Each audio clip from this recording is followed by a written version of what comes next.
குறுகிய டைம் 1.5 நாட்கள் மட்டுமே இருந்தது.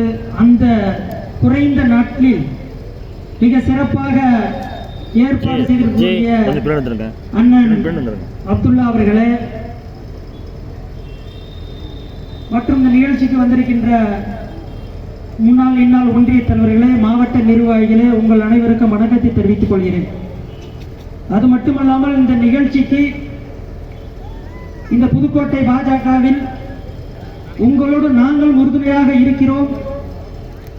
உலகத்தில் உள்ள இஸ்லாமிய நாட்டில் உள்ள பாரத பிரதமர்கள் அனைவரும் எந்த அளவுக்கு நமது பாரத பிரதமர் மோடி ஐயா அவர்களுக்கு உறுதுணையாக இருக்கிறார்களோ,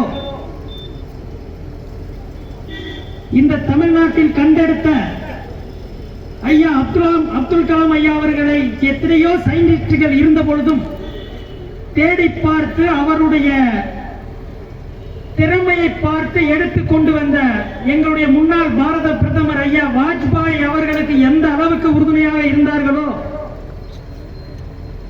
அதுபோல இன்று எங்களுடைய பாரதிய புதுக்கோட்டை பாஜகவுக்கு இந்த இஃப்தார் நிகழ்ச்சிக்கு வந்திருக்கின்ற அனைத்து இஸ்லாமிய சகோதரர்களுக்கும்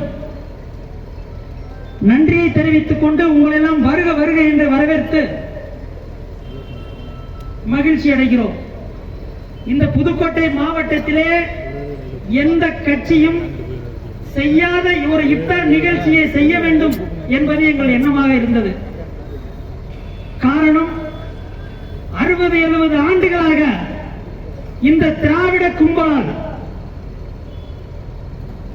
இந்த மக்களுக்கு அவர்களுடைய சுயநலத்திற்காக, உங்களுக்கெல்லாம் ஒன்று தெரியும், அனைத்து மனிதர்களுக்கும் ஒரு சக்தி, ஒரு தாண்டின ஒரு சக்தி இருக்குது, அதுதான் இறை சக்தி. கடவுள் இருக்கிறார் என்பதை இஸ்லாமிய சகோதரர்களும் கிறிஸ்தவ சகோதரர்களும் இந்து சகோதரர்களும் நம்புகிறோம். இந்த மூன்றையும் நம்பினால் நாம் இங்கு அரசியல் செய்ய முடியாது, இந்த நாட்டில் தமிழ்நாட்டில் நாம் இருக்க முடியாது என்பதற்காக இந்த திராவிட கும்பல், திக கும்பல் 3 பேரையும் பிரித்து வைத்து, பிரித்தாலும் சூழ்ச்சி செய்து சிறுபான்மையினுடைய மக்களையும் ஏமாற்றி வருகிறது என்பதை ஒரே ஒரு வரியில் சொல்ல விரும்புகிறேன். அன்புக்குரிய சகோதர சகோதரிகளே, இந்த 234 தொகுதியிலும் 14% வாக்கை ஆண்டாண்டு காலமாக செலுத்தி வருகிறார்கள் நமது சகோதரர்கள், சிறுபான்மை சகோதரர்கள். அந்த 14% வாக்குக்காக இந்த சமுதாய